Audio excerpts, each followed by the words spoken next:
Type of salmon. Okay, and of course this one we can see from the tag, it's a Scottish salmon. Okay, of course the Scottish are known for their bagel and lox and smoked and cured type salmons.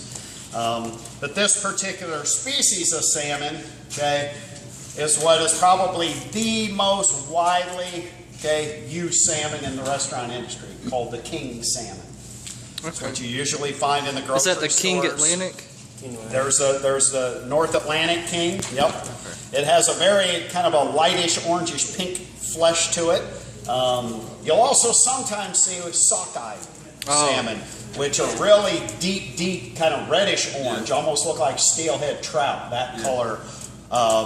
It's also used, but the king salmon is definitely the most widely used. Now, there's a lot of fish today that are farm raised, and of course salmon is one of those fish that has taken very well to farm raising, along with tilapia and catfish, and so they're starting to farm raise because they can control the size and the harvest when they farm raise them. Now, people are always going to have beliefs: is farm raised better than wild, or wild better than farm raised?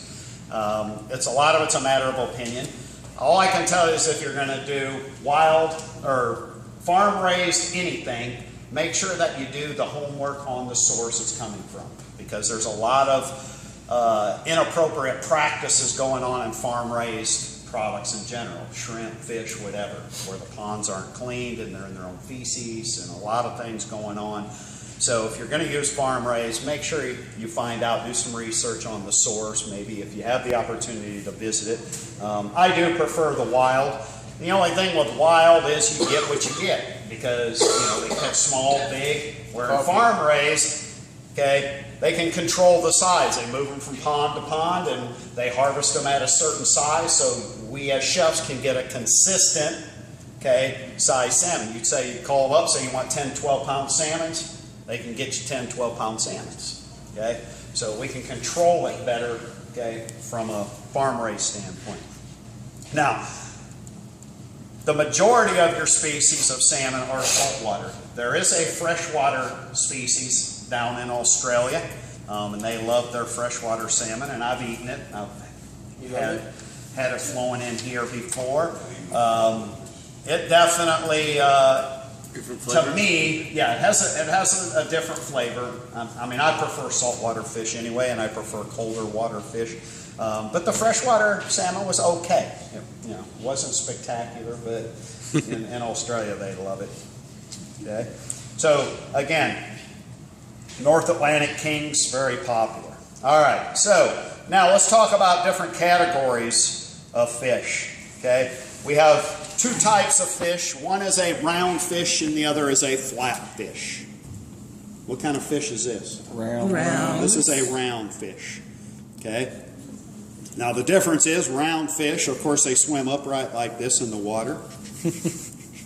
Flat fish, they're bottom feeders along the bottom. Flounder, sole, halibut, those are flat fish. Round fish, the spine runs right here, and you have a fillet and a fillet. You have two fillets on a round fish. A flat fish, the spine runs right here, and you have a fillet, you have a fillet, you have a fillet, and a fillet. You get 4 fillets off of a flat fish, only 2 fillets off of a round fish. Now, even though flounder and sole end up being flat fish, when they're born, they actually swim upright like this. And then as they grow and mature, they kind of tip over like that, and this eye kind of migrates around. If you ever watch it under time delay, it's pretty cool. Watch the eye kind of move up. But they're typically bottom feeders. I love halibut now. It's one of my favorites. Then we also have to break it down. We have scaly fish and we also have non-scaled fish, right? Smooth skin fish. So what is this one? Smooth. This is a scaled fish. It looks smooth. So this is a round fish. It's a scaled fish. This one here is a saltwater fish. Now, again, salmon get pretty big. This is, not the biggest. I mean, sometimes we'll get them 15 to 18 pounds. This is about a 10 to 12 pounder, average size.